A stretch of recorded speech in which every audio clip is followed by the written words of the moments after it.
Alors, nous avons écouté tous les camarades qui font des belles interventions au soir là, comme d'habitude. Et l'autre jour, on a lu les points que l'ARS a fait.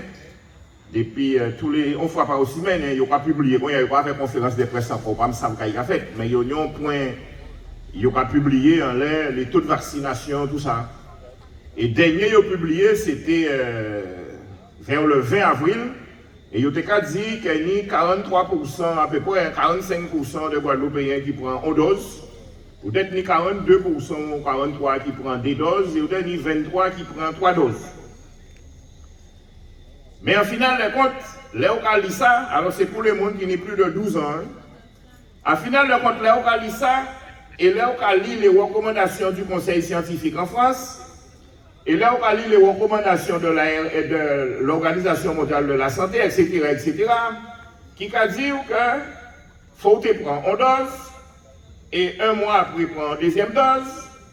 Et comme au fil du temps, il y a remarqué que la dose là qu'on prend là, il a disparu puisqu'il finit encore, il faut prendre une dose et un rappel de dose toutes les 8 semaines. Et que Véran, ministre de la Santé, dit qu'il y a 3 mois.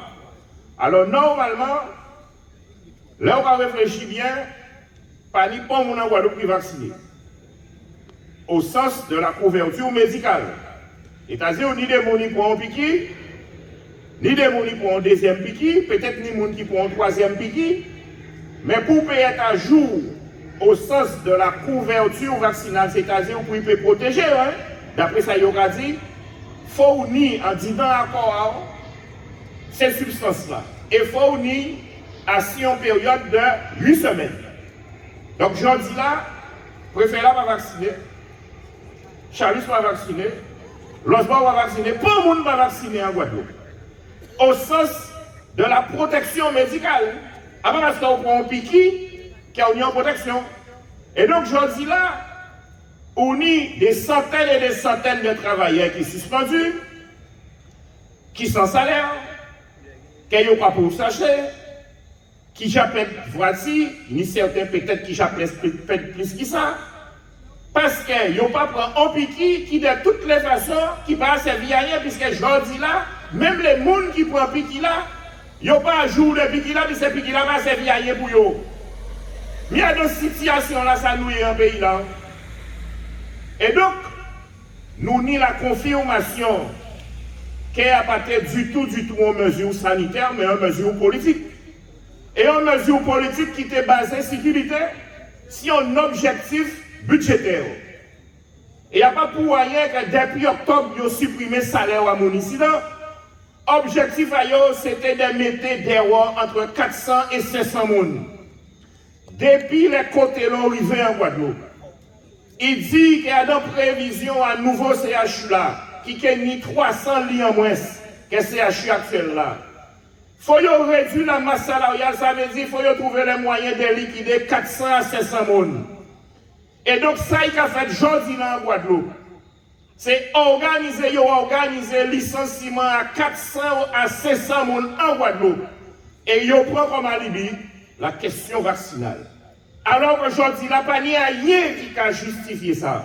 Et donc c'est pour ça, nous les travailleurs, les familles, les organisations qui ont dans le collectif là, nous intransigeants en les revendications là ça. Réintégration de tous les personnels suspendus.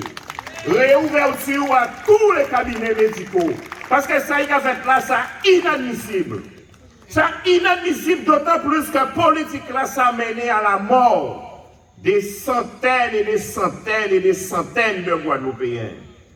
Nous voyons avec qui facilité, Gabi parlait de ça, les collectifs contre la violence, en qui créé, parce que t'es ni débousculade au CHU, parce que t'es ni dégiré au CHU, ils ont porté plainte contre camarades à l'UTS, camarades à CGTG, gens qui étaient en manifestation, ils ont arrêté plus de 200 personnes pour qui étaient parce qu'ils ont été manifestés, parce qu'ils ont été debout là, parce qu'ils ont pris des branches là pour mettre en chimée là.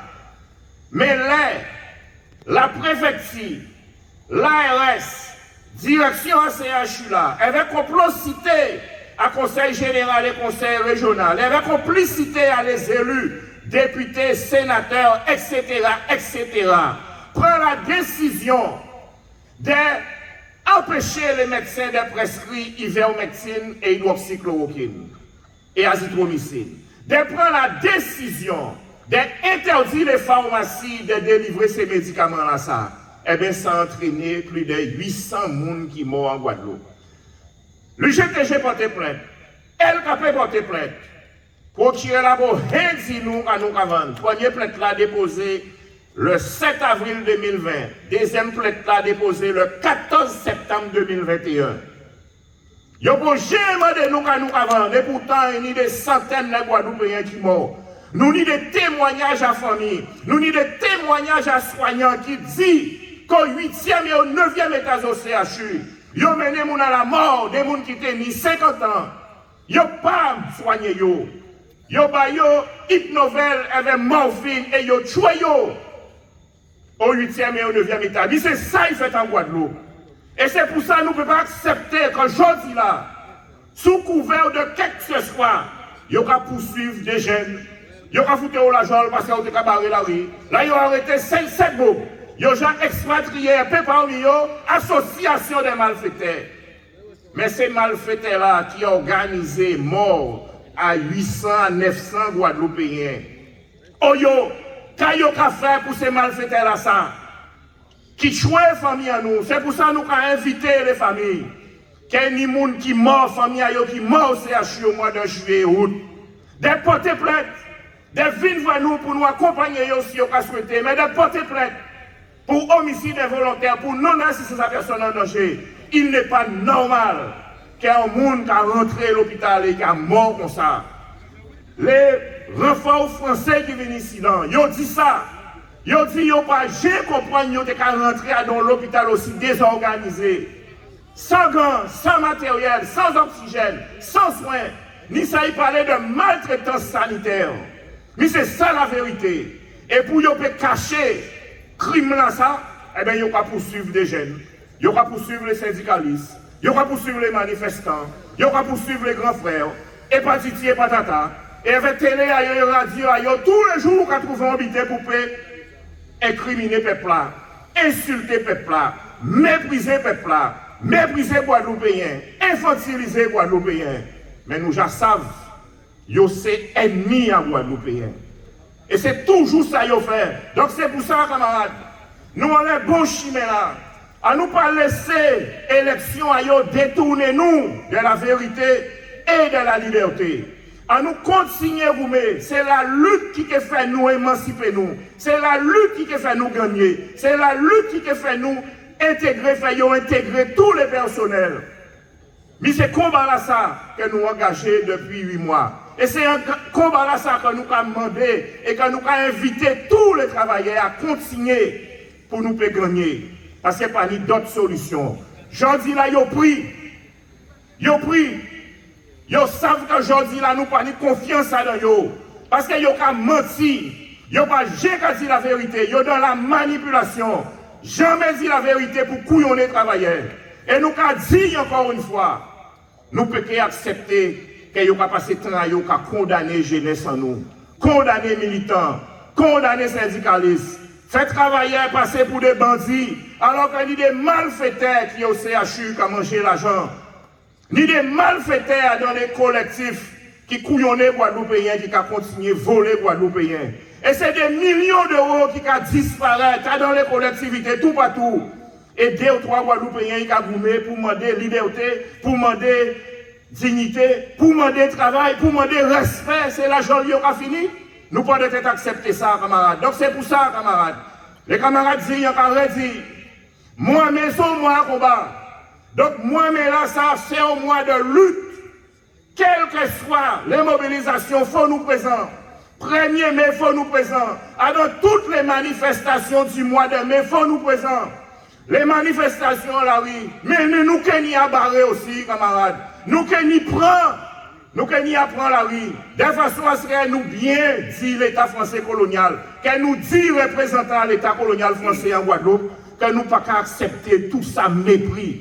Tout ça, violence contre le peuple Guadeloupe. Tout ça, mépris et violence contre le peuple Guadeloupe. Parce que ça, il fait là, ça, il a fait là. Ça, inadmissible. Qui a mené un peuple à la mort. Non seulement on y a des centaines et des centaines et des centaines de médicaux sociaux et de soignants qui sont là, et qui vivent grâce à la solidarité. Merci pour la solidarité. Mais surtout, on y a des milliers de Guadeloupéens qui n'ont pas ni soins, qui ne peuvent pas accéder aux soins, qui sont morts parce qu'ils n'ont pas ni soins. Et ils ne viennent pas parler nous des lois de la République. Eh bien, ça veut dire, camarades, eh bien, nous prenons chemin à exonérer nous des lois de la République et à nous goumer pour payer en nous, nous, pour l'émancipation sociale et nationale à travailler avec le Guadeloupe, sans yo, parce que de toutes les façons, yo contre nous. Ensemble, nous qualité, je nous connecte à jour, nous péquez à jour. Merci. Ensemble, nous qualité,